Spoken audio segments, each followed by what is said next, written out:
The ribbon in Excel is the toolbar at the top of the window that organizes commands and features into tabs, such as Home, Insert, Page Layout, and Formulas.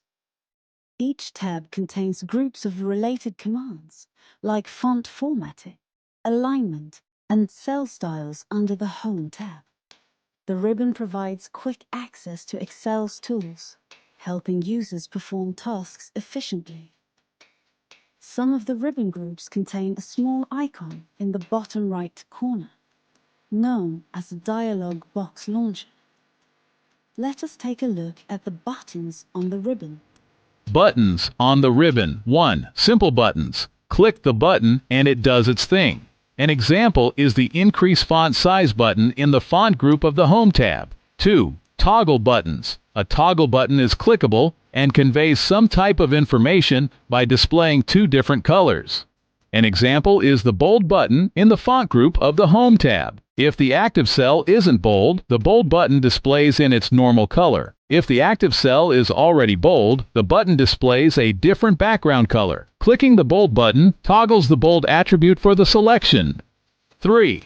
Simple drop-downs.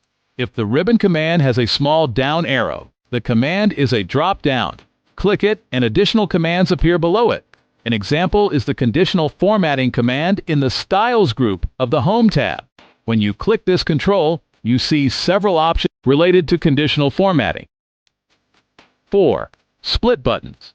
This combines a one-click button with a drop-down. If you click the button part, the command is executed. If you click the drop-down part, a down arrow, you choose from a list of related commands. An example is the Merge and Center command in the Alignment group of the Home tab. 5. Checkboxes. This control turns something on or off. An example is the Grid Lines control in the Show group of the View tab. When the Grid Lines checkbox is checked, the sheet displays grid lines. When the control isn't checked, the grid lines don't appear.